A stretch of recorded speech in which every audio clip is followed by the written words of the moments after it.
Good morning. Happy Wednesday, everybody. You are tuning in for another live segment of the Sauce Podcast with AJ Reygadas. I am really excited about today. First off, let me say this because I always forget to say this and plug it in. Make sure you go hit that subscribe button on the YouTube channel, The Sauce Podcast with AJ Reygadas. We go live every Wednesday morning at 7 a.m. But coming at you live from the Align Studios, S180 Productions.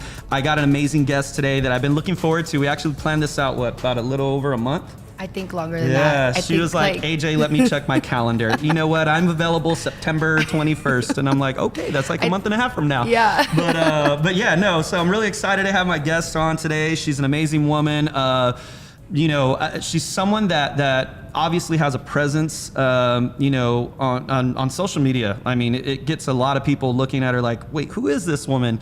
And she's just doing her thing, always getting recognized, winning awards for things. And so I knew I had to get her on this show just to interview her, we're going to talk about some different things that you wouldn't normally expect today, that I'm really excited about. But please, everybody, welcome my guest, Blanca Abbud. Hi, everybody. Good morning. Yes, thank you. So thank you for joining me. When we first chatted about coming on the show, one of the first things that you had said when I told you, I was like, look, I would love to have you on, tell your story.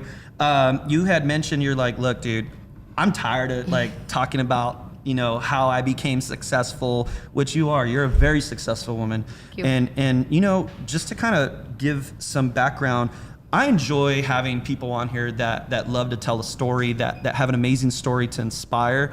But more importantly, I love having women on the podcast that have a story to tell or to highlight that others can look to, right? Like look to inspire, to motivate.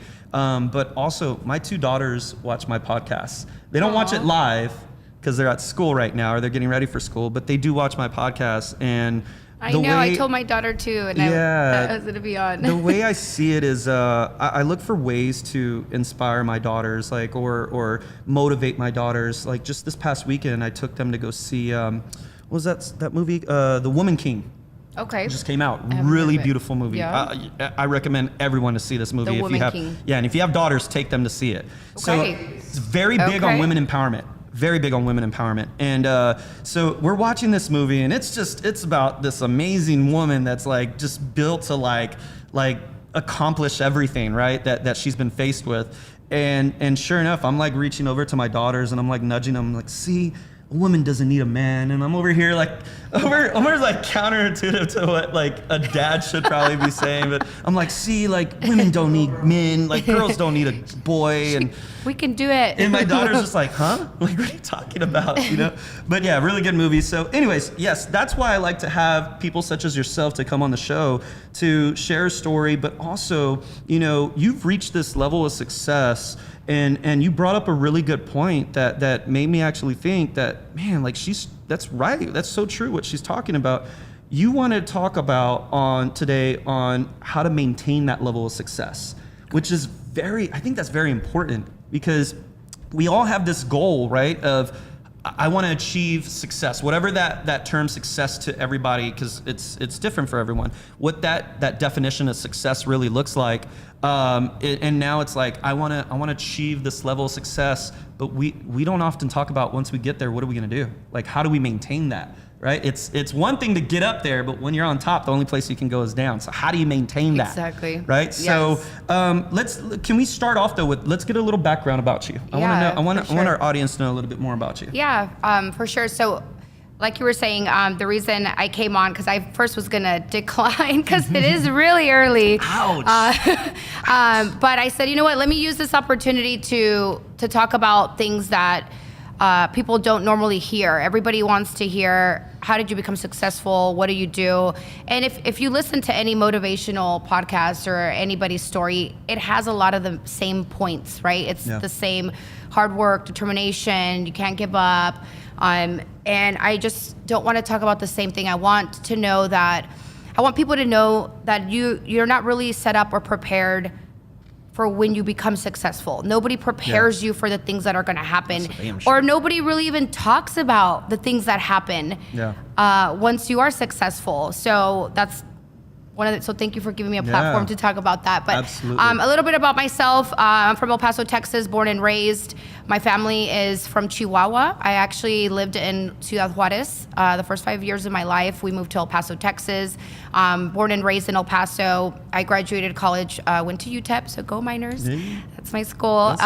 Moved to San Antonio about 15 years ago and started my career here. I was a single mom. I had just graduated college and I packed up my little car with my clothes basically and moved out to San Antonio and was gonna make it happen. I didn't know how or what, but I just knew like I'm gonna make it. I'm gonna make it big. I'm gonna make a name for myself, and I sure enough did. I have been here now 15 years, and I started in a different industry that I am in today, and I went into medical sales. I did banking for a while, financial services, and then got now into PEO, which is my current career in my industry that I'm in now. And slowly build momentum, slowly build a name for myself, and then started branding myself and developing a true brand that really sets me apart in my industry, because it really doesn't matter what company I work for. People know me for me. Right. People know me, they know my brand. So that's a little background about myself, and now I'm here. Nice. I love it. I love it. So, and so true. I love that you said that right there at the end, that people don't hire you because of the company you work for. It's the same thing that I believe in real estate when I talk to real estate agents, you know, whether it's me doing a seminar or whatever it may be. When I'm talking to real estate agents, I'm like, look, they don't give a shit what brokerage you work for. At the end of the day, it's you and your brand. Exactly. You know, it's, do they like you, right? They can care less, you know, what the name says on that for sale sign. It's who you are, right? And so that's so true. And so let me ask you, well, first off, let me backtrack on this. So tell me, you're a mom. Yes. You got kids. Yes. Tell me about their ages. Yes, Tell I me have about my that. daughter Yamil. She's about to be 18 in 1 month. I About to be know. adults. I know. And she actually just started college, so she's a freshman at Cal Nice. State. I know. Cal State. She's a Good freshman for at Cal her. State. Go, baby. Wow. And then, of course, I have my son, Ethan Nova. He's 6 years old. He just started kinder. So I have Nice. my daughter, freshman in college, and my son in kinder. Nice. So I would big imagine range. as a mother with your daughter, there has to be this sense of like pride knowing like your daughter's now at college. Like it's almost like you've done your part as a mother to help, and if you don't mind me asking, on your own. Yeah, on my own. I mean, her dad is very actively involved now, but he wasn't in the beginning. So Yeah. I can't discredit her Sure, dad either. It took him a while, but I think once he realized, you know, he wanted to be a father, wanted to be involved and active, That's I good. let him, you know, I'm like, hey, great, you know, and That's awesome. That's actually a topic that doesn't even get talked about, but Yeah. you know, there's a lot of fathers that want to be fathers that the women don't let them be fathers. Yeah. And so once he decided to be a part of her life, I said, great, that's great. I think it's great. And good. I've let them have and build their relationship.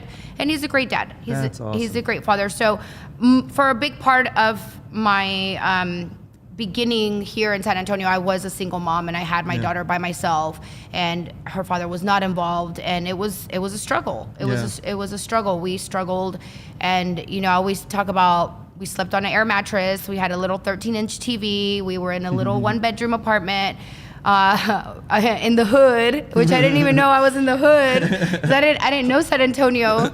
So when I first moved here, and it was a struggle. And you know, I always talk about mom guilt. You know, I have a lot of mom guilt for initially not being as much as I could. I couldn't really be there for my daughter. My daughter was in daycare for most of the day, and I worked 6:30 a.m. to 6:30 p.m. I was in a very demanding job, and my career is very demanding. And then I decided to go back to school and get my master's degree. And so I worked.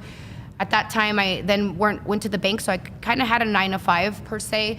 And then when I got out of work, I went to school 6 to 9, and so I still didn't really get to see my daughter or spend time with her. And I have that guilt, and I've apologized to her. And my daughter's so smart, and she's just such a sweet person and sweet soul. And she's like, Mom, I know you were doing this for us. I know you were doing this, and you have moved up. And she's like, I could understand if we were in the same place where we were at, but we were not. Yeah. We've always moved up. You've always done things for us. So I understand, you know, and for her to tell me, like, I understand why you did this, that, you know, it makes me feel so much better. But it is definitely something that I struggle with, that I travel a lot for work, and sometimes I can't be there. I can't be there for those moments that my kids need me to be there. Yeah. And, you It's know, the sacrifices that you make, though. For sure. To give them a better quality of life.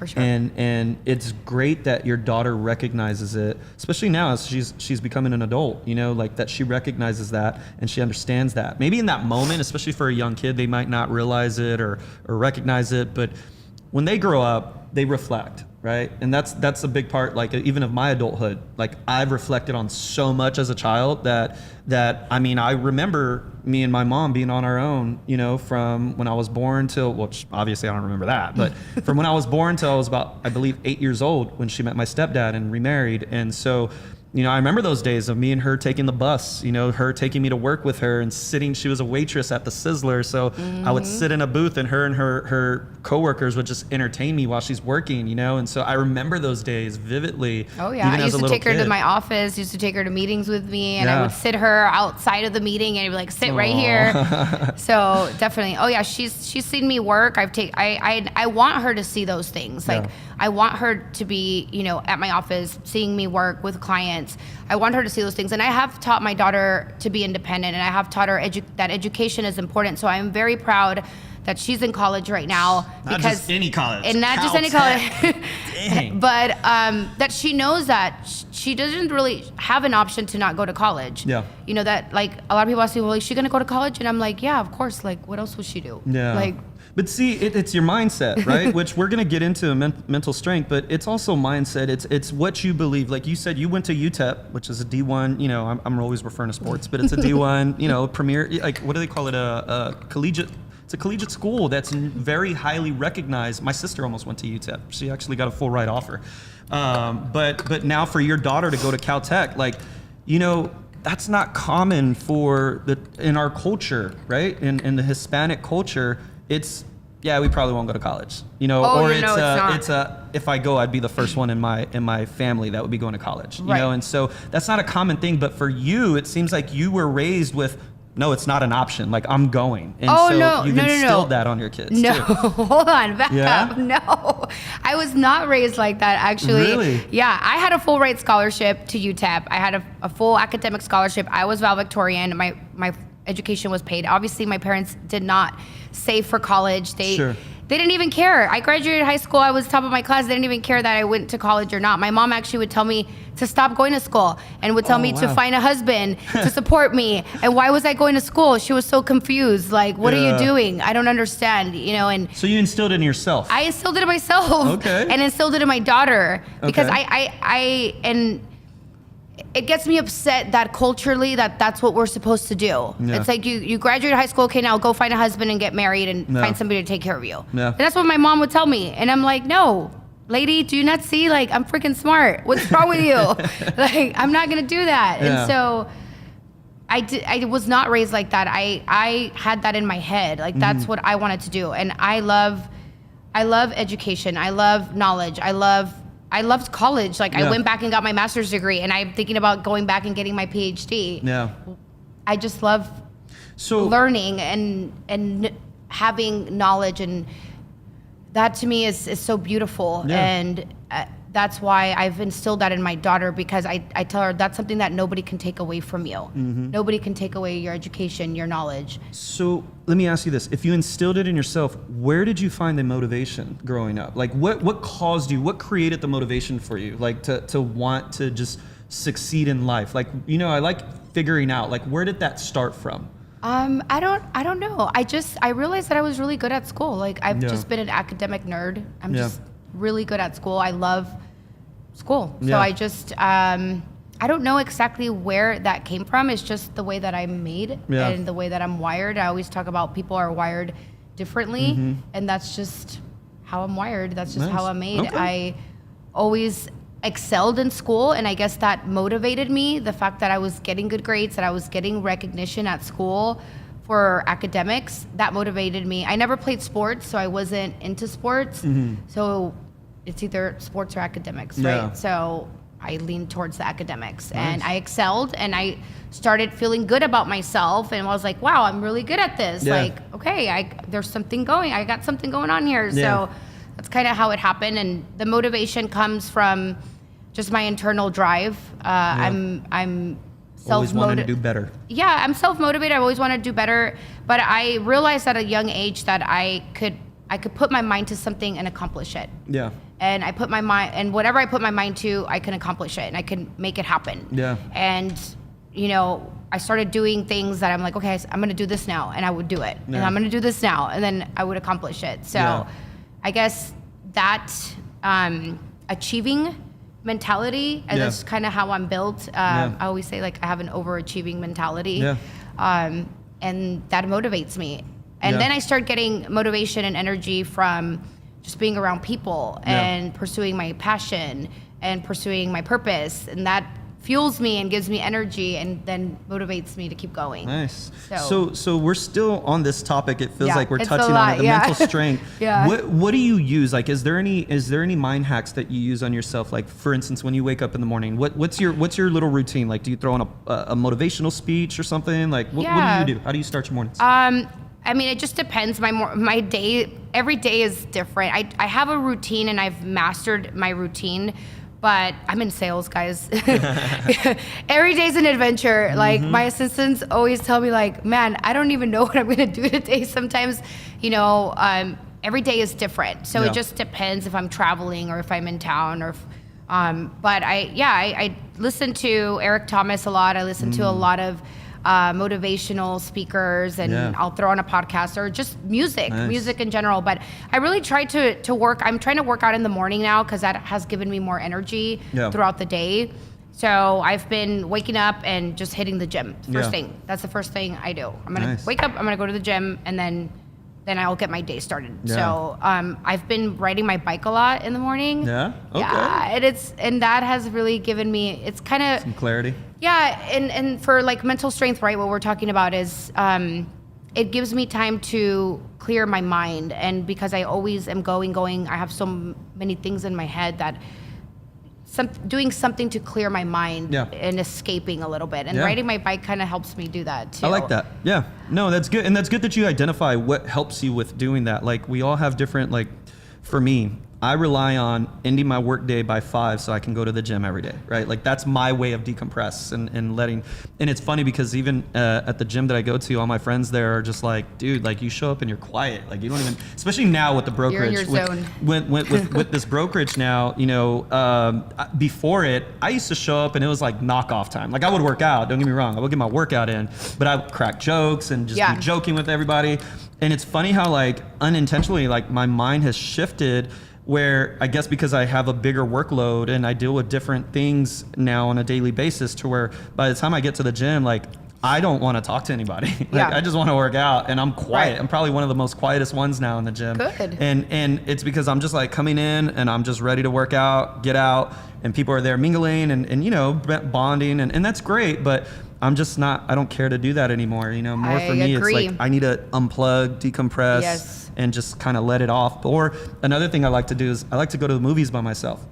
Oh, right? Wow. So I like to go to the movies, and I'll leave my phone in the car, and I'll just go in and I'll just have a couple hours where I'm able to take my mind and escape off of everything I dealt with that day and just watch this movie, and take my mind off of things. And that's another way that I like to use to kind of just get my mind off of stuff and decompress, So that's awesome. So let me ask you this, because obviously you're a well-known person, you're very successful, you've achieved this high level of success. With success comes the haters. Yes. So I'm curious. Sure. I'm curious to know, like, first off, do you feed into it? How do you handle that? Like, what do you do about that when that happens? When you got someone that's just either aiming to take you down, or you hear a rumor, gossip, or people that jealousy, they're, whatever it may be. Like, how do you handle that?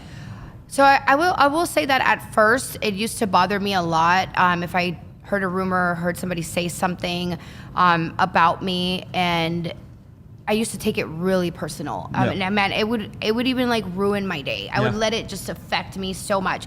But I've gotten to the point, I'm at the point now, obviously, where I don't really care, because people know my true character. People that really know me and know my reputation know that it's not true. So, I just don't let it get to me anymore. That's good. I just know that the territory that I'm in, there's going to be haters. That's going to come with it.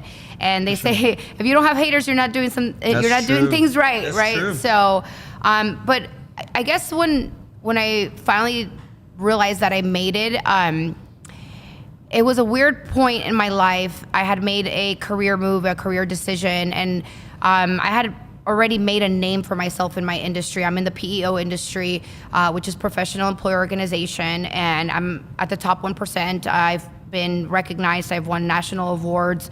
I've won 6 President's Club awards. Nice. And I made a move. I decided to leave my company where I was at. I was there for almost 7 years, and I jumped to another company, and I thought had vetted out this company and had done my research and, went through countless interviews and negotiated a great offer, probably the best offer that I had ever negotiated for myself. And I made this move, right? I made this jump, and it was probably one of the worst things I could have ever done in my whole life. I made a move for money, and a lot of times that's not what makes you happy. Yeah. That's not always the best thing. And I realized that the hard way. I learned the hard way. I wasn't happy at the company that I was at. They were not valuing me anymore. There was a lot of changes going on in the company. I had been through a big merger, acquisition, and then I went through going from a private company to a publicly traded company. And for people that don't know what it's like to work for a publicly traded company or a huge corporation or go through a merger or acquisition, it is hard. Yeah. Just those things alone are very hard. And I went through all those things with this company. And I just wasn't happy anymore. I just decided, I'm not happy here anymore. This is not what I want. I don't want to work at this company. Yeah. So when I made this move, I took a lot of clients with me. People wanted to come with me. Obviously, my clients come to me. Yeah, these are relationships. And I become really close with a lot of my clients. I become friends with my clients. I go to their holiday celebrations, their vice versa, and I ended up getting sued. I got my first lawsuit.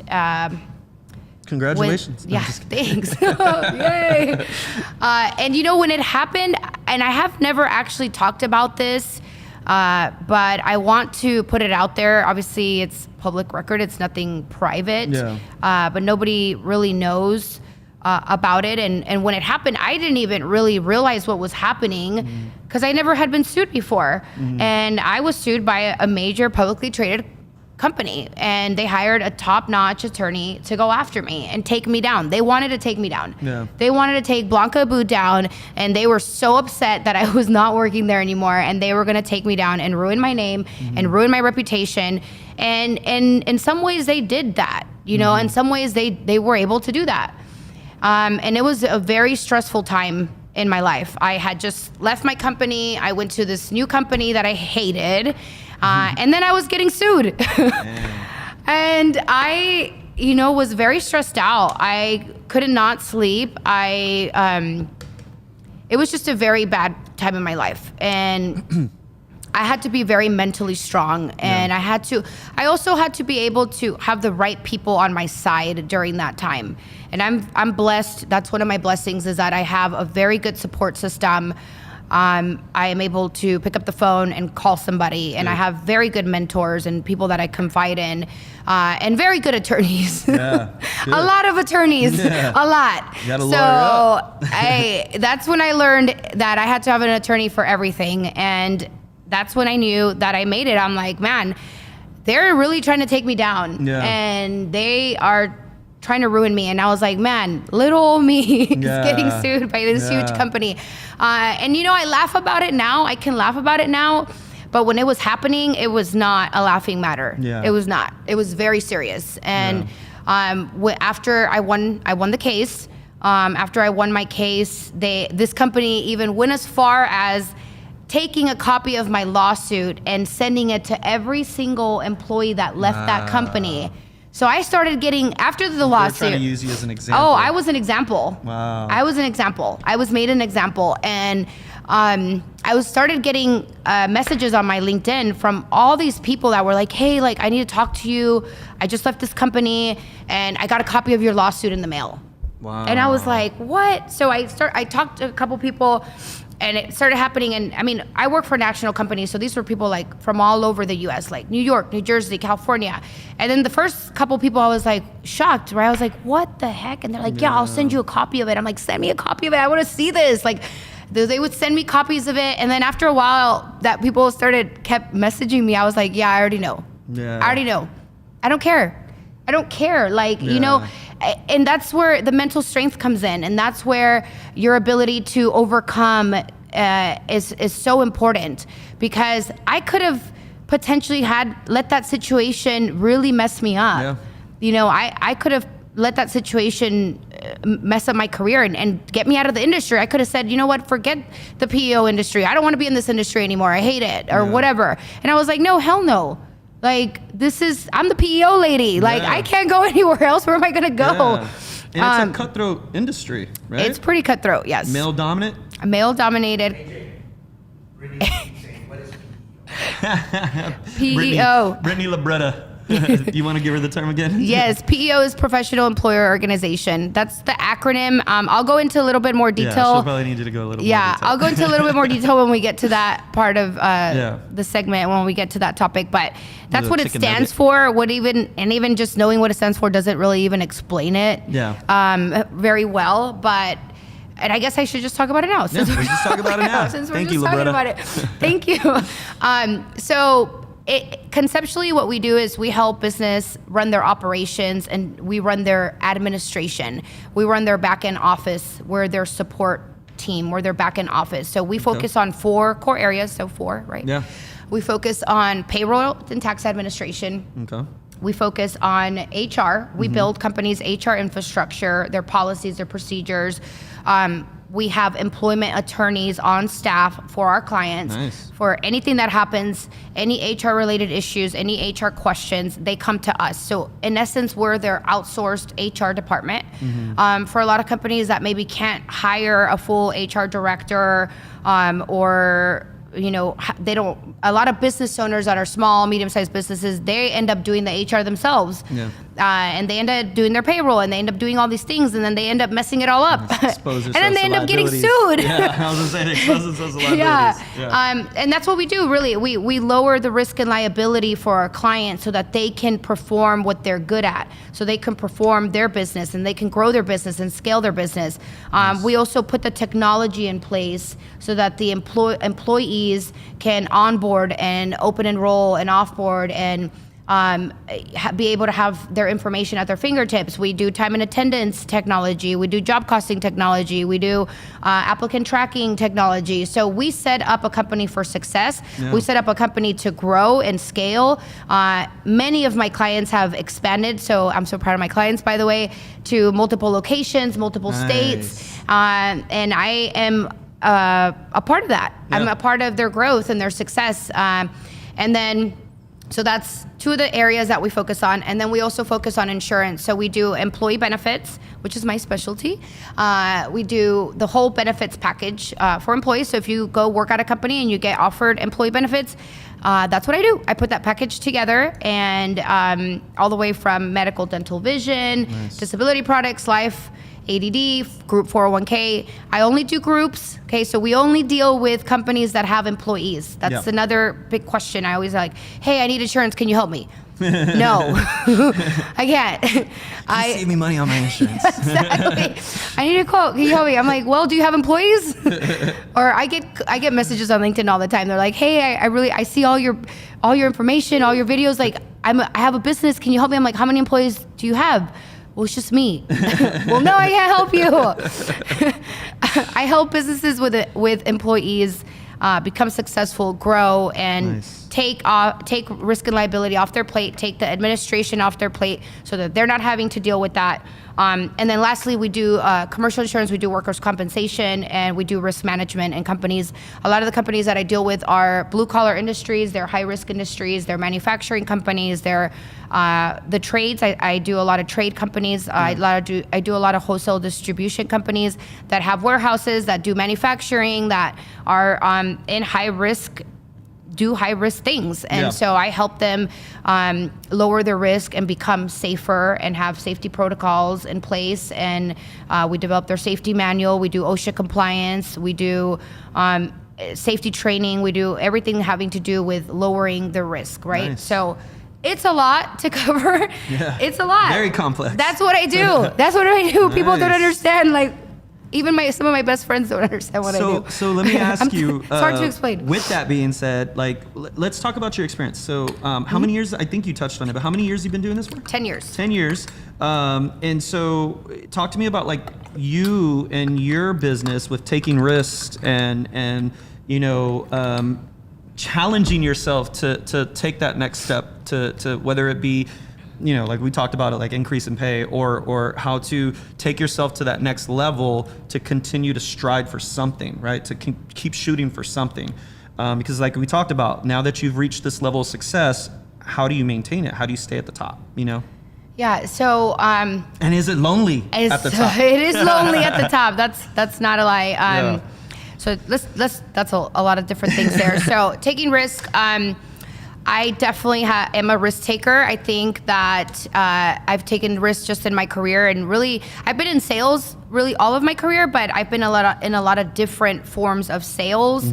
I went from medical sales to selling financial services and financial products to then now selling insurance and selling HR services. So I've taken a lot of risk leaving. When I left the banking industry, people were like, why are you leaving banking? Banking's awesome. You're doing great. I'm like, I'm already at the top. I was at the top of the banking industry. I was at the top of my salary. I wasn't going to move up. And so I decided I didn't want to be in banking anymore. Yeah. Banking is capped. A lot of my income and my potential was being capped. And I was like, I'm done with this. Like, I know that I'm worth more. I know that I can do more. And I'm assuming you weren't having fun while doing it. I mean, I was having fun. I was having a little fun. Banking is very regulated. And yeah, I mean, I worked in the bank when people used to come into the lobby, and I used to work the lobby. And so, I was tied to my desk. I literally was tied to my desk 9 to 5. I would just see like the outside from my window. Yeah. And I also knew that I didn't want to do that. Yeah. I didn't want to be in an office all day long. Yeah. And I knew there was something else. I didn't know I was going to be in PEO. I didn't know that this is the direction I was going. But if I hadn't taken that risk to leave an industry where I was comfortable, where I was already at the top, I was making good money. If I hadn't taken that risk, I wouldn't be where I am today. Yeah. You know what I'm saying? Yeah. And if I hadn't taken the risk to leave the company that I was unhappy at, I wouldn't be at this amazing company where I am now. Yeah. You know, so high risk, high reward. for sure. I will tell you, I am taking less risks now. You're like, I've calmed down. I've come down on my risk taking a lot, but you know, with risk is also not being scared. Yeah. I think a lot of people are scared Yeah. to take the risk, to make that move. And you can't have fear. You know, Maybe you it's can't not have the that fear. you don't take as many risks, or maybe that is it, but maybe it's that you've just gained this level of confidence to where you don't feel like it's a risk at this point because you're confident about the decisions you make. Maybe. Right? Just another food for Maybe. thought. Hey, I don't always make the best decisions sometimes, guys. Believe it or not. None of us do. None of us do. No one's And, perfect. I mean, I do have confidence. Actually, that's one of the things that I talk about, and that's when I mentor other women. They say, "Fake it till you make it." And I mean, I was the most confident person. I had no idea what I was doing, but I was like, "I'm doing it." Like, I don't know what I'm doing, but I'm gonna do it. I'm a confident person because you have to be. No. You have to be. You have to be confident. You have to be. You can't.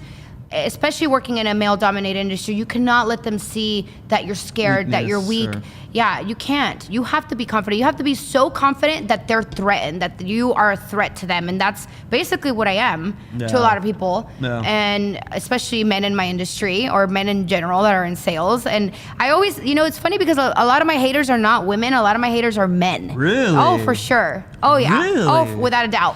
I Without would have a doubt. imagined, no offense, ladies, but I would imagine it would be more women. No. But you know what? I will say, and again, maybe it's the people that we surround ourselves with, but I do see a lot of more women empowerment going on right now. Like Oh, a for lot sure. more women supporting each other.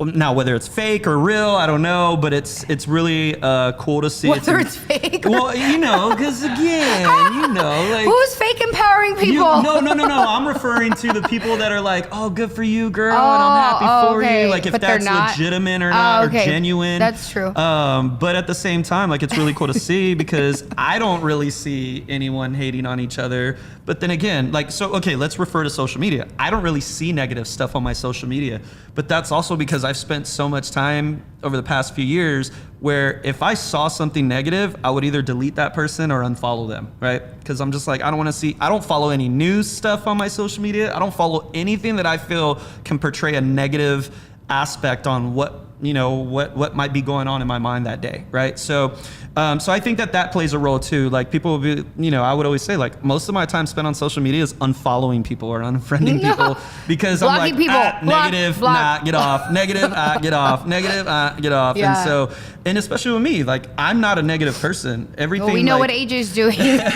whenever I post stuff, it's very positive. It's very, you know, I could have a shitty day. Friday, this past Friday was probably one of my most shittiest days that I've had in a long time. I mean, I just had back to back things during my work day with work stuff. And then it was like it spilled into my evening time where like back to back things and I had an event that I was doing in my neighborhood that I was late, an hour late, because my truck was giving me some problems. Whoa, and I was just like, man, like I was mentally exhausted at that point. And I was just like, okay, you know what? And I've always been good at this. You know what? I'll just check off this day as an L. I'll take it. I'll take the L for the day. I'm gonna bounce back tomorrow, right? I'll take that pity for the day, and then I'm good about bouncing back. Like, I might have a shitty day, shitty week, shitty month, or shitty year. Yeah. But I bounce back. Like, I get myself out of that situation. No, well, and so, you know, what's funny is like 2020 was my most challenging year ever, right? I lost people. I lost, you know, a lot of things happened in my personal life and in business, but it also being my most productive and my most profitable year ever on record 2020 for my career. Was a great year for me as well in business. So it's a weird like experience because it's like, damn, like my first 2 quarters of the year were horrible, right? Like horrible.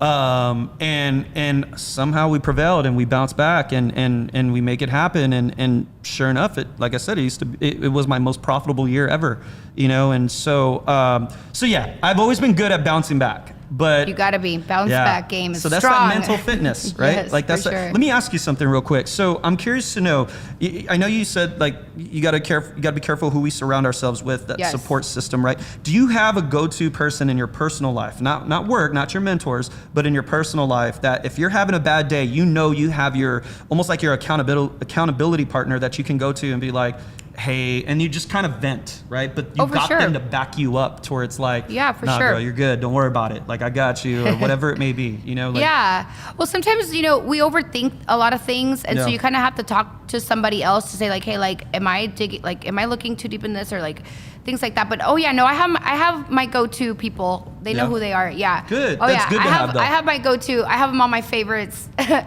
have them on speed dial. Yeah. Oh, for sure. Yeah. So it's funny because I used to, when I don't go on as many appointments with clients anymore these days, but when I used to go on appointments, you know, even 10 years in the business, 11 years in the business, I would call my mom. My mom's my biggest cheerleader. You know, and so I would call my mom on my way to an appointment to kind of build that confidence and get my mind right before I walk into this appointment. Yeah. And it helped, you know, like it would help a lot. Like having that one person you can rely on to build you up so that when you walk into that appointment to go close or to go sell, like you're motivated and you're ready. For sure. Like your mind's right, you know? So I think that's important to have. So I don't, as far as work, I mean, I'm a VP, like I can only call the owner of my company. Like, I don't have a lot of people to call. And really, that's one of the things that I have struggled with most recently is like, I don't really have a lot of people to call when it comes to my business. I have to make decisions for myself on the spot.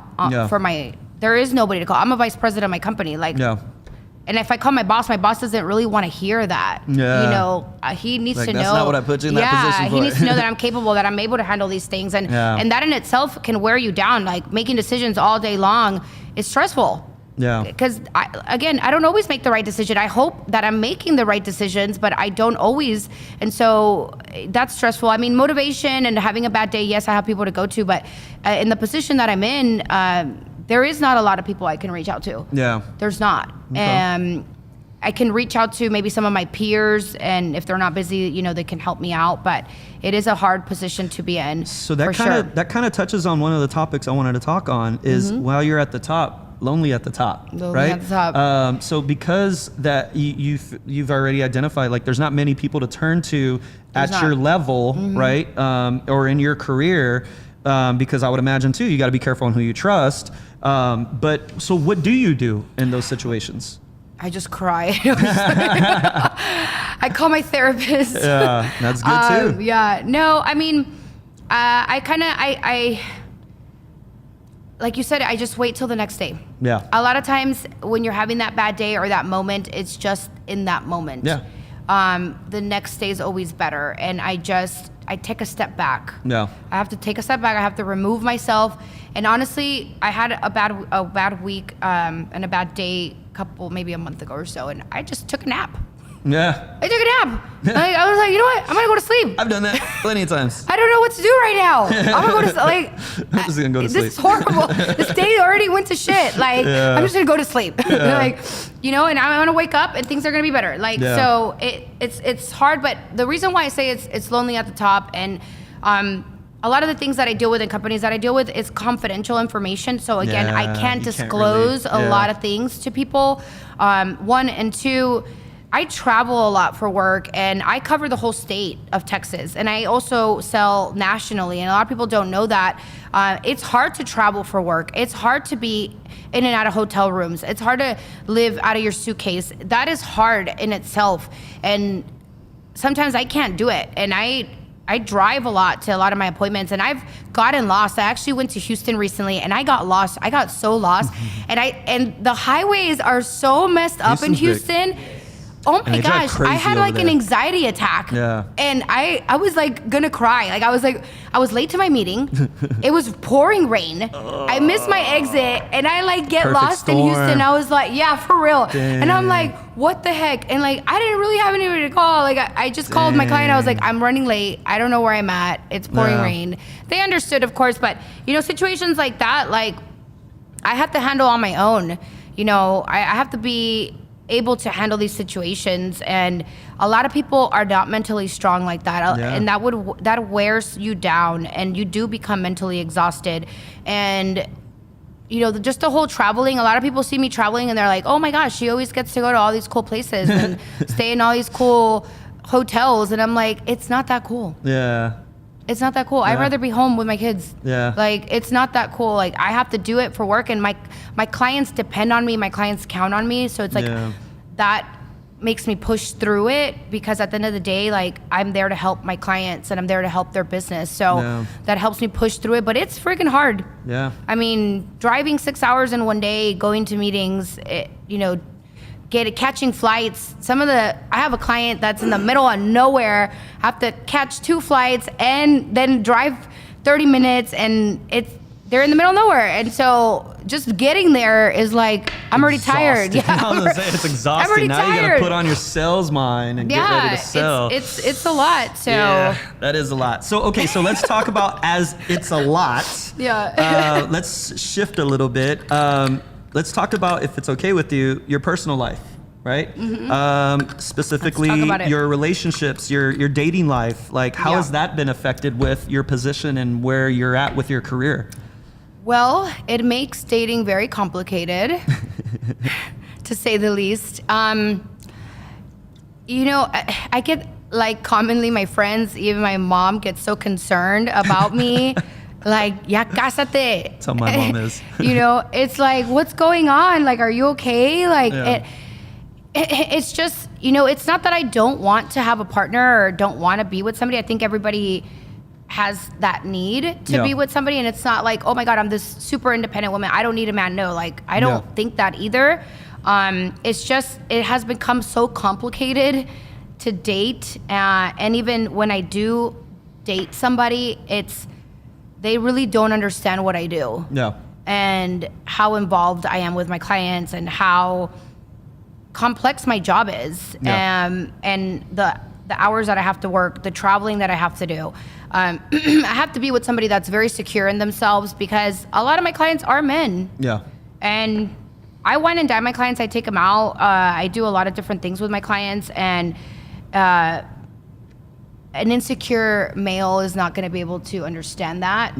And also and I say this a lot. So men are attracted to somebody that's hardworking, you know, in power, and it's an attraction, right? That attracts people, but really they don't know what it's like to be with somebody that is in that position until they're with that person, and they're like, oh my gosh, like, I'm just now on the list of things.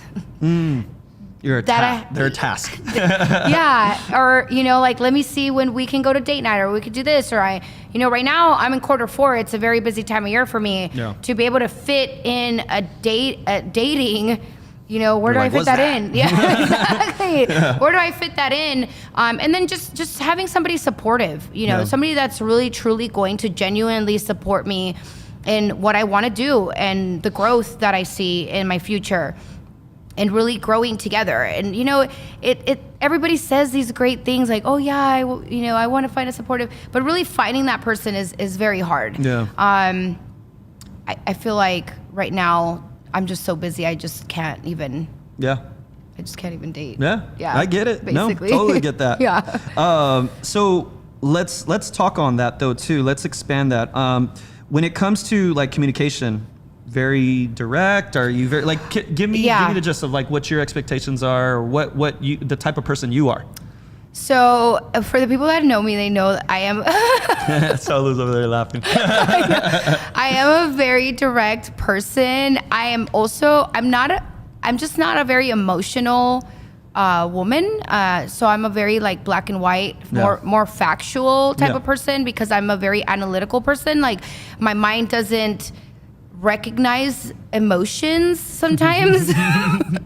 And I say a lot of things, and I have been in situations where I'm dating somebody and I say things that come off really ugly, and I don't realize it. Like I don't do it intentionally. I don't realize it. I'm just like very matter of fact, like, oh, this is how it is. Like, then I end up hurting people's feelings sometimes, and I don't realize it. I really do it like, you're like, what did I do? I know. I'm like, why are you mad? I don't get it. Like, why are you crying? Why are you crying? Like, why are you crying?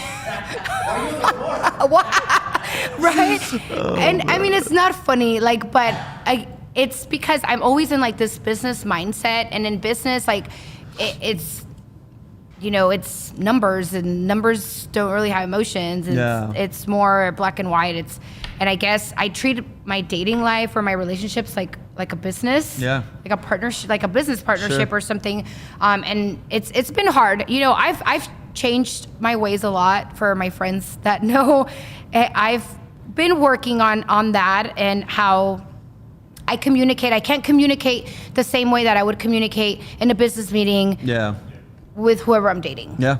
So I'm learning, guys. See, that is a challenge, though, I would imagine. No, I understand. Like that is a challenge, because you gotta. I mean, and again, no one's perfect, right? So there's things that we can all be working on any aspects of our life. But at the same time, it's like at least you've identified, okay, this is maybe what I can work on myself, which is knowing how to separate that business time or work time or work conversations to, okay, this is my partner, right? Let's have this kind of conversation, or let me be more empathetic to the situation, or whatever it may be. So that's good that you at least identify that, because that's the first thing. Like I think that's really big for a person, is to not only identify that, but being open to like, okay, so how can I work on this? How can I fix this, right? Like for instance, me right now, like I joined this men's group that we meet every Tuesday, and gosh, like it's barely my third week in, and I'm just like, every week I'm having these like, oh my gosh, like aha moments where it's like, one of the things that I can't go into detail too much, but one of the things that was brought to my attention last night, which is the feedback I got from the men that are in this group with me, is like I'm very big on constructive criticism, right? Like I'm very big on like,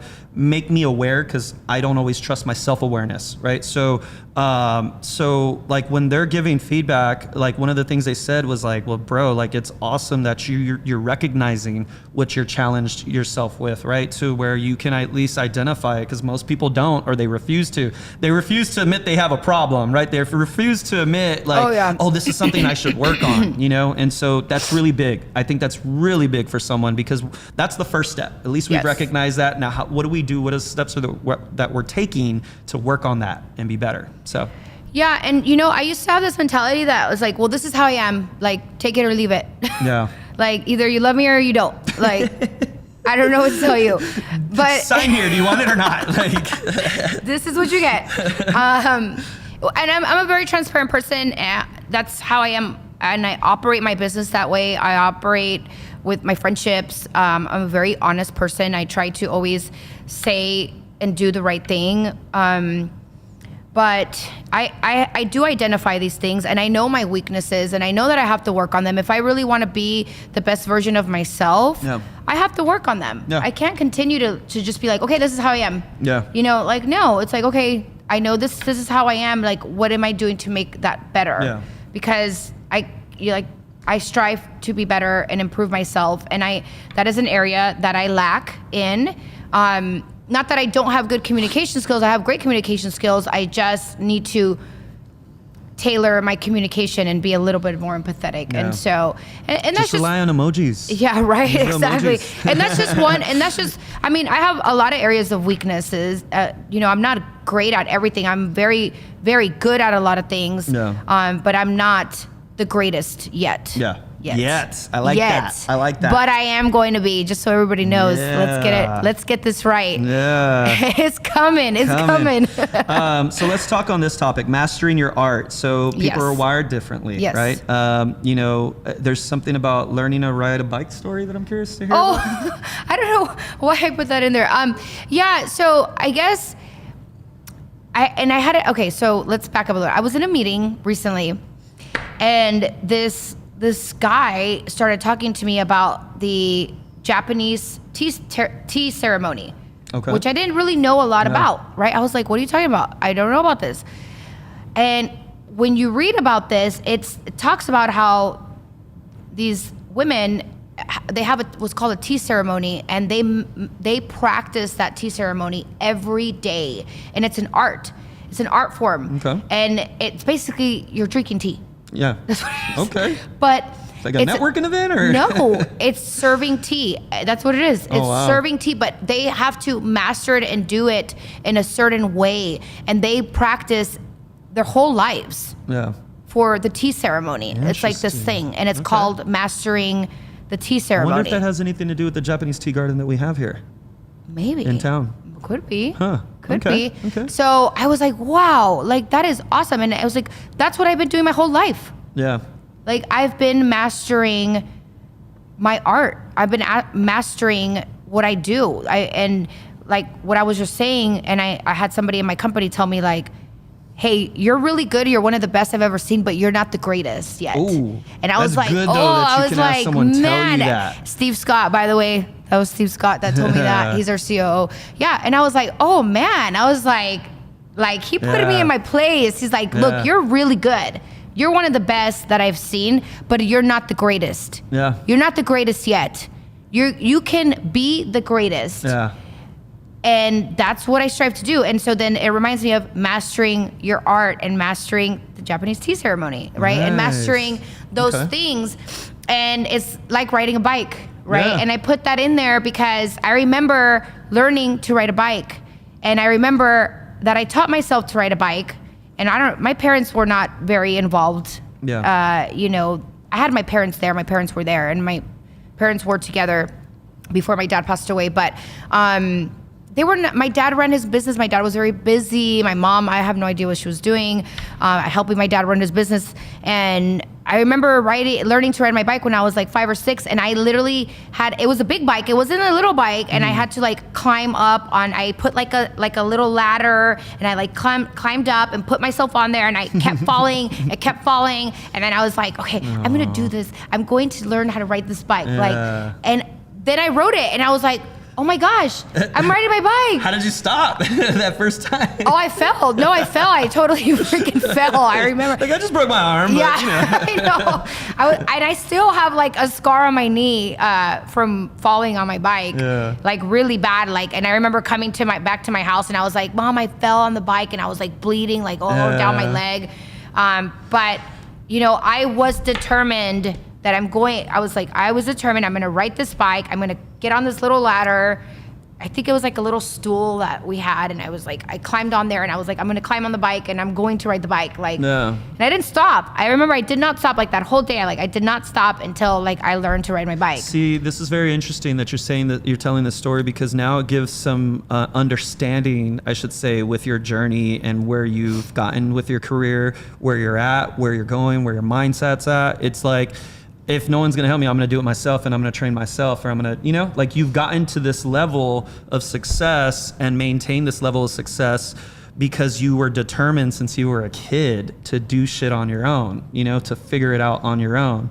And so there's a correlation there that I feel like that it ties in together, where it's like, it's not surprising, it makes sense. So even with you telling the story, it's like, okay, like that actually makes sense, you know, because now it kind of speaks to why you are the way you are, which is achieving this level of success that you've achieved because you are determined and you were faced with determination ever since you were a young kid. So Yeah. interesting. That's why I put that story there. Nice, cool. Okay, so let's talk about this. It's written down. It says, "Follow your heart and chase after your passions." So tell me a little bit more about that. Yeah. So I've had a chance to make some decisions, and I think at one point I had a chance to really like just be a stay-at-home mom. Yeah. I had an opportunity. I was with a person that I had that opportunity to do that, and I decided I didn't want to do that. I decided that's not who I am, and I want to follow my dreams. I have a purpose in life, and I realized my purpose probably, I don't know, maybe 5 or so years ago. I realized that one of the purposes that I have is to inspire other people. That I give off this energy and I give off this motivation that people get inspired, and I get these messages on social media and letters. I even get letters from girls, both men and women, by the way, not just women, but both men and women that I have inspired to be better, to become better, to do better, to try their hardest, by my story, by the things that I've done. And that's why I like to tell my story to people, because I know that it helps other people. Yeah. And that's one of my purposes, is like I'm here to help and inspire other people, not just women, but other people with my story, with what I've done. And got a servant heart. For sure. Yeah, that's cool. And I couldn't do that if I was just at home taking care of my kids. Yeah. I can't do that. And a big part of what I do and my passion is helping businesses and helping my clients and seeing my clients succeed and seeing their businesses grow, and that I am a part of that. Like, that fuels me, and that is my passion. Yeah. And that's where I derive a lot of my energy. A lot of people's like, you have all this energy, and I'm like, I get my energy from the things that I'm passionate about. Very true. And I want to follow. Love what you do. Yeah, I love what I do, and that's why it freaks people out too that I work so much. But it's like, I love what I do. Like, so it's not work to me. Yeah. It's like I'm building businesses here. Like, I'm helping businesses with their most critical roles and functions in their company. I'm helping businesses grow all over Texas, all over the US. Yeah. Like, that fuels me, and it's my passion. It's my passion, and I have to follow and pursue my passion, what I was called to do.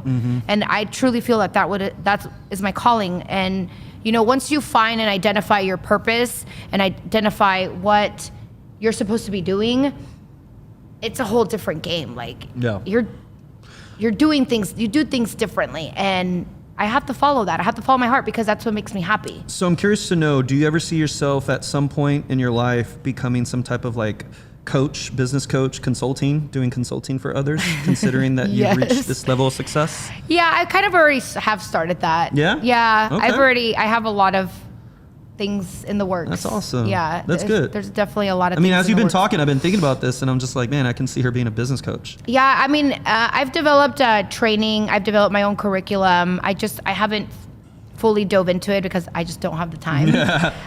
But yeah, no, it's been in the works for a long time. I haven't been able to execute the way that I've wanted to.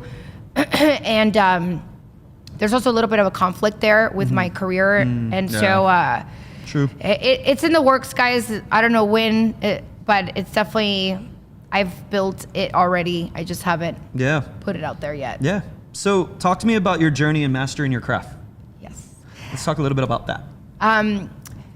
So I think that also being a female in my industry, I've always had to work harder. I've always had to prove myself a lot more than most people. Yeah. Because I am a woman.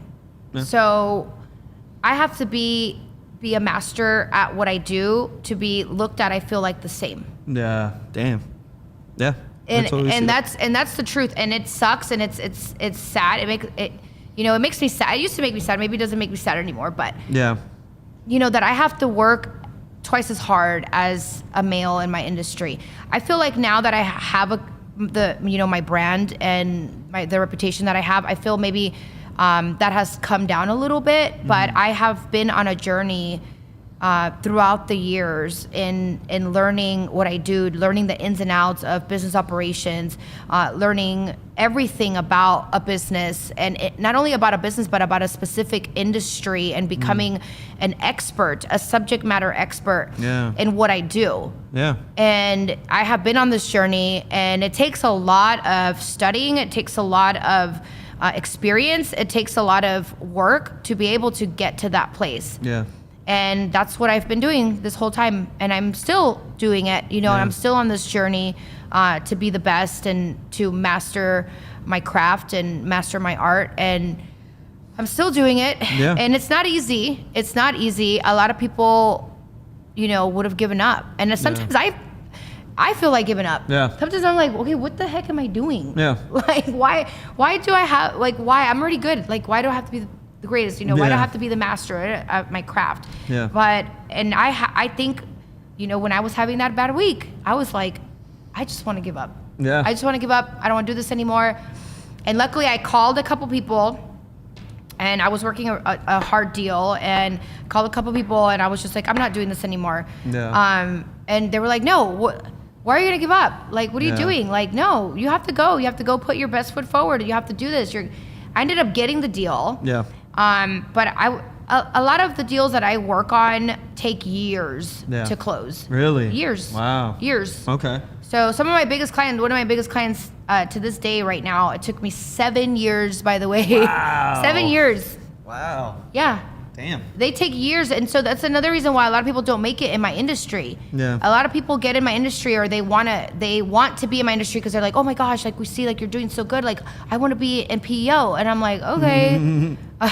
Or I've had some people that are trying to imitate me, which I think is hilarious. Yeah. And it's funny to me because I'm like, okay, you're year one. Okay, you're year one. Yep. Let's see how long you last. Yeah.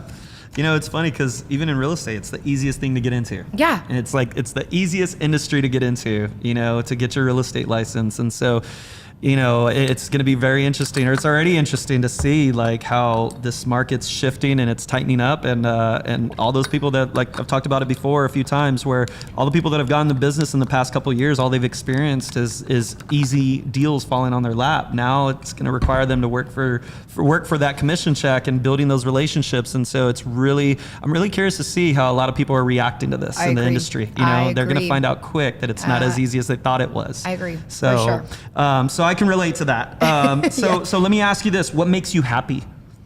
What makes me happy? Come on, what makes Blanca happy? I think I'm naturally happy for the most part. I'm a very positive person. Yeah. I try to be as positive as possible. I try not to let like negative thoughts into my mind. Yeah. But what makes me happy is my work, doing well at my work, performing well, and being with my kids. Okay. And right now, my son is like my biggest happiness right now. Yeah, my son is so amazing. Are you still cool considered your son right now? I'm super cool. Yeah, I'm that's what I'm struggling with right now. I'm the coolest. Yeah. Yes. That's awesome. See, that's the part that I'm struggling right now with my daughters. You're not cool anymore? I'm not. They don't laugh at my jokes anymore. And so now I'm embarrassing, right? Like I'm not even cool, I've gotten to a point where I truly don't care what other people think about me. I did before. Like I struggled with that. Yeah. Now I'm like, everybody does. I don't give a shit. Yeah. Like, I can care less what you think about me. Like my goal isn't to entertain or impress you, but damn, my daughters, like I like try to like impress my daughters. Like that is like my number one goal is I'm always looking to impress my daughters. So even something new, it's like that, having that little shiny new little object that I just want to show my kids, and they're just like, that's cool. And I'm just like, like, and so, I'll crack jokes. They don't laugh anymore. Or I try to embarrass them thinking it's funny when it actually pisses them off because I'm just embarrassing them. And so little things like that. Like the other day, my daughter, she was on a FaceTime with her friends, and I knew she was on FaceTime, and I purposely walked behind the camera, like with my shirt off and like kind of like just throwing it all out there, like being like, it embarrassed her. I knew it would embarrass her. And she got so mad at me. She got so mad at me because I started dancing like behind her, and she didn't know at first until like her friends started laughing. Yeah, so it's little things like that that I live for to embarrass my kids, just to get a react. I'm noticing that. Yeah. I'm just looking to get a reaction out of them at this point. Yeah. But I think it just has to do with the age of your kids, right? Yeah. So like I was in that phase with my daughter for a long time. My daughter hated me. She didn't even want to talk to me. You know, and now she's in college, you know, she's talking to me. We talk, or I try to talk to her every day. Yeah. And so we passed that phase. Yeah. You know, I don't think I embarrass her anymore. Maybe I do. I don't know. But I used to embarrass her a lot. Yeah. And but with my son, oh no, with my son, he's 6 years old, so he's not at that phase yet. But I just love when he says, "Mom, you're the best mom ever, Mom." Yeah. That is just such a good feeling. Or you're like, "Mom, you're the best." I'm like, "Oh my God." Yeah. See, my son youngest thinks I'm the best. My youngest is the one that gives That's me. the best feeling. Oh, My that right youngest there. is the one that gives me like the most criticism. Like she tells it like it is with me.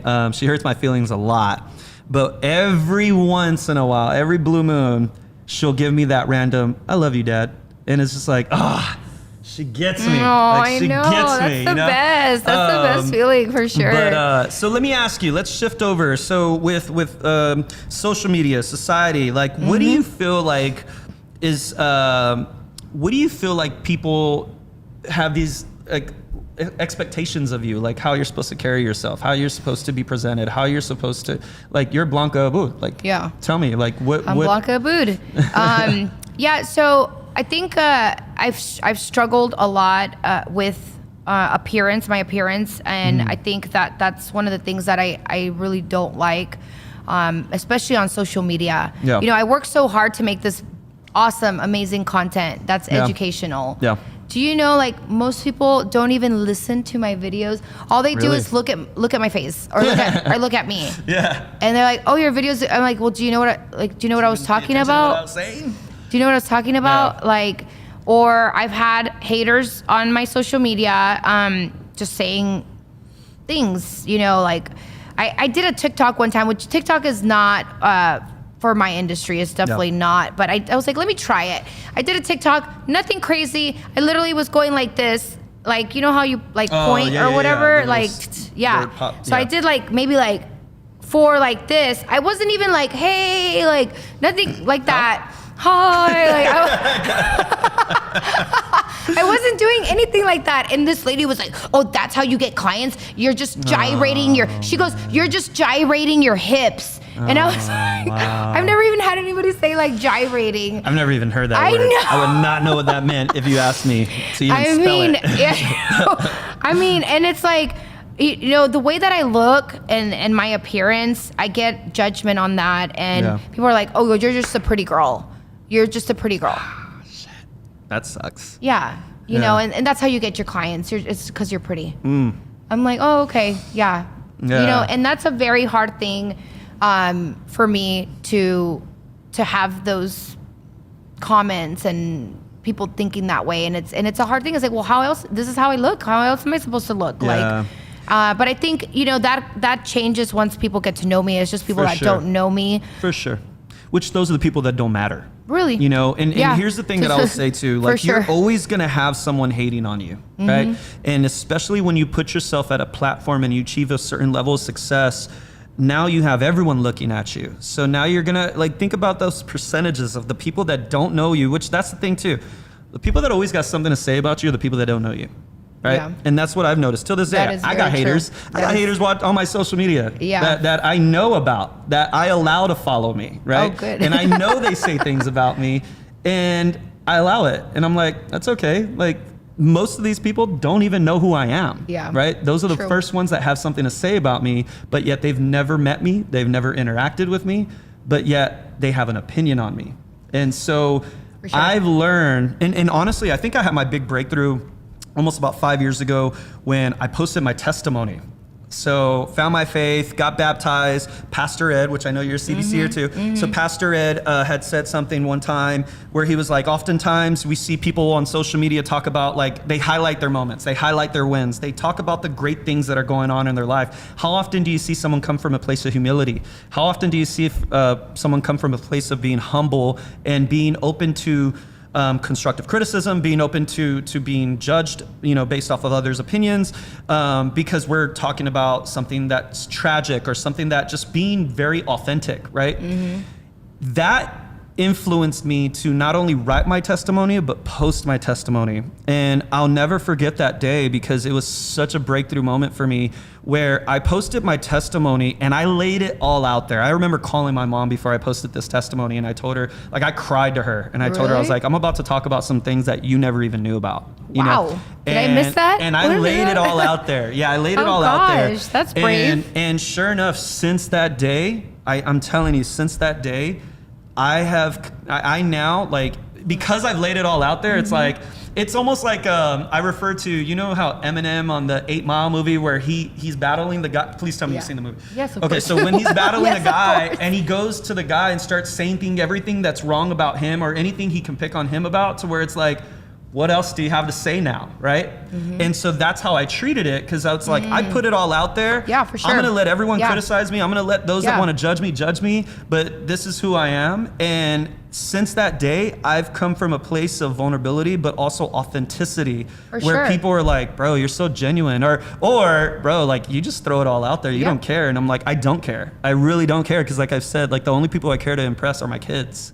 And that's the honest truth. I don't care to impress anyone else. Like, it's irrelevant to me. And you really do have to be genuine. And I think that really wins in a lot of ways. That wins over anything else, is being authentic and being genuine and transparent. And my friends tell me all the time, I had a conversation just yesterday. They're like, I have to have those difficult conversations sometimes with my friends. And I'm like, hey, look, I need to talk to you about that. Like, and you may not want to hear this, but I'm going to tell you because I'm your friend. Yeah. And, this is what I think or whatever. And same thing with my clients. I tell my clients, hey, like, not all the time I'm not going to be the cheapest. Yeah. I'm probably going to be the most expensive. Yeah. You're paying for a service. Yeah. But I'm going to be the best. And my team is the best team out there. And we're the highly skilled, trained, and we're going to give you the best guidance.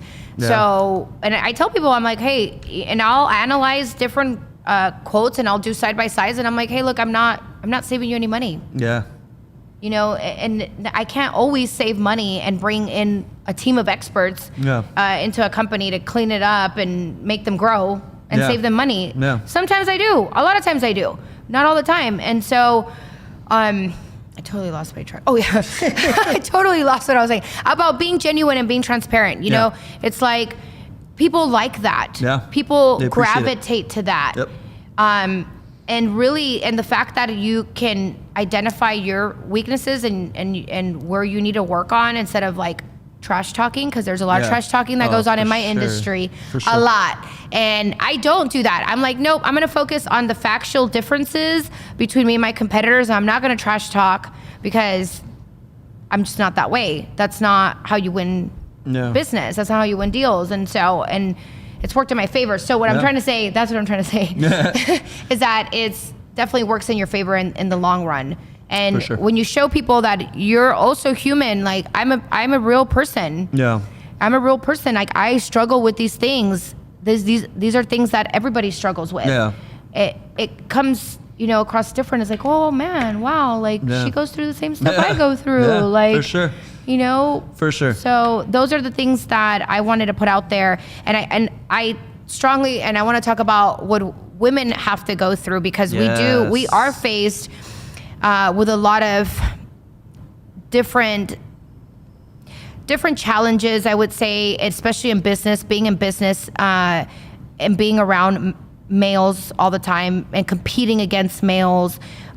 There's a lot of things that I have had to deal with and disadvantages, like I mentioned, having to constantly prove myself, where I finally said, like, I don't have to prove myself anymore. Yeah. I'm already proven. Like, I don't have to continue to prove myself. Like, the proof is in the numbers. Yeah, exactly. Right. But, men have this mentality, and I've worked, like I said, I went to a company that it was very poorly managed, and it was ran by men, and they had a very misogynistic culture. And I really hadn't worked in an environment like that. And then when I did, I was like, whoa, like, this is actually still happening. Yeah. Like this still happens. Like we're in 2022 and this is still happening in companies, and women are being treated differently, and women are being treated as less, and women have to prove themselves. And, you know, and I'm like, wow, this is crazy. Yeah. I can't believe this is still happening. Yeah. There's a lot of disadvantages that women have in the workplace and have when it comes to being in a high executive role. See, and correct me if I'm wrong, but I feel like that also contributes, or that's a contribution from the top. Like that starts from the top. Oh, for sure. Like the leadership, the you know, almost like the culture that's created, and it starts at the top on how that's being portrayed into the company. Because, you know, in our brokerage, for instance, the guys, we're outnumbered, right? Like there's more women in our brokerage than there are men. We're almost outnumbered like 2 to 1. And so There's more women? Yeah. Oh, okay. And so not only are we outnumbered, but we're So you're on the outproduced. opposite side of things. And we're outproduced. Okay. Like the women in our brokerage run it. Like they Really? crush us. And They crush you guys. and I created this. So Go we're getting ready to girls, start. yay. We're getting ready to start the month of October, where I decided to do a contest, like Battle of the Sexes, like men against women. And it's already getting fired up in the brokerage. Nice. And so for the month of October, we're going to see like who can outproduce each other, right? Between the men and women. So it's all the men against all the women, and the winning side, you know, they're going to get, the brokerage is going to pay for them to have an outing. And so, but I'm already like, guys, we got to do something, like, cause these women are, they produce, you know, and most of our men, just about all of our men look to the women for advice on business, you know, like there are leaders in our brokerage. Well, and that's so good that they do it's that. really cool. But it's also really cool to know, like, that is the culture we have. Like, that is the culture that we share, the same mentality where it's like, I don't care if you're a woman. If I have something to learn from you, please share, you know? And the women are like that. They're down to share. Like, they're open to sharing, you know? So it's really cool to see what we have. But I feel like that all starts from the top. For sure. So it really does. And I'm very blessed to be at the company that I am with now. The culture is just amazing. My boss has just built such an amazing company. And I tell him every day when I talk to him, I'm like, thank you so much. Like, thank you for building this company, and thank you for having this culture. And it almost makes me want to cry. Because it feels so good. You know, it feels so good to wake up and be like, man, I love what I do. Yeah. I love what I do, and I love the company I work for. And I work for an amazing owner, amazing boss. We have a great culture. The people that I work with are amazing. Many people are not in that position. For sure. You know, and so it's a blessing, and it's rare. It's gone against the statistics. Yeah, like, it's rare to be like, wow, like I love everything I do. I love my company. I love the people I work with. Like, this is amazing. Yeah, for sure. It is, and it does start at the top, and that's why when I made the move now to the company that I'm with today, which is Engage, I couldn't have made a better move at that point. But I had to make the wrong choices to get to the right choice. Learning curves. Gosh, Learning for curves. sure. Yeah. I don't know why I like to learn things the hard way. I'm same. I can be stubborn sometimes. Gosh, so but I get it. Yeah, really. Well, so Blanca, we're like almost an hour and a half into this. Wow. Probably our longest segment now. Really? Yeah. Oh, we can just talk forever. Yeah, it doesn't feel like it. But yes, so again, thank you so much. I know you're a busy woman. You're Thank you for welcome. carving out some time to come and sit with me and talk, and giving an opportunity to others to get to learn about you. And again, come from a different story of how to maintain that success, right? And being at the top. So thank you for being vulnerable and opening up like that, because I think it's very special. Thank you. It seems like every time I have a guest on here, like they come back and tell me after the fact, like, dude, like, so many people reached out to me. I inspired so many. So I hope that happens for you too, because I guarantee you there's a good chance people are going to reach out to you and say thank you. You know, thank you for not only, maybe they've known you or heard about you or seen you and they've never gotten to know more about you.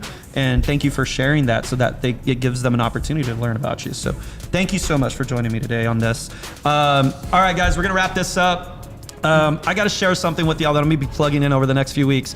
October 7th, which is my birthday. October 7th, we're doing the first Fridays at First Choice. This is open to everybody. I want industry people there, everybody there. If you have kids, bring your kids, right? Because it's a family-oriented event. We're doing a first Friday at First Choice Realty, where we're gonna have a movie on the big screen outside in the parking lot. We're taking over the whole parking lot like we do every nice. first Friday of the month. And we're gonna do a big movie event. I believe we're playing Hocus Pocus.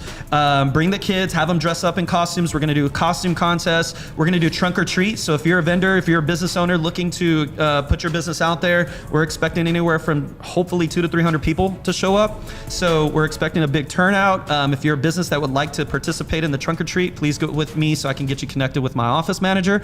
But yes, October 7th, I would say between 5:30 till about 10 o'clock, we're gonna have Hocus Pocus playing. We're gonna have food catered, an amazing caterer that we've hired before in the past, all provided to our guests, okay? We're gonna have the trunk or treat, costume contest, haunted house, moon bounce, and I believe we're getting the 360 camera Wow. guy again. So sounds like a good time. We're going all out. I'm gonna Yeah. spend my birthday going all out, and yes, this Save is the giving date. back to the community. So October 7th, please make sure you mark that on your calendars.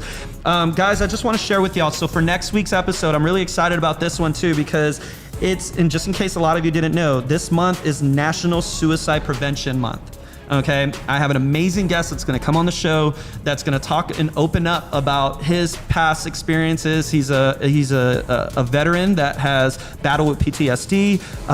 He's going to talk about he's battled with suicide in the past and having suicidal thoughts, and now he runs an organization where he helps veterans with PTSD with free workouts. So I'm really excited to have him on as a guest. But thank you so much for tuning in today. Please make sure you like, share, and go subscribe to the YouTube channel, The Sauce Podcast with AJ Reygadas, coming at you live at the Line Studios with S180 Productions. Y'all have an amazing Wednesday. Thank you. Thank you. Bye.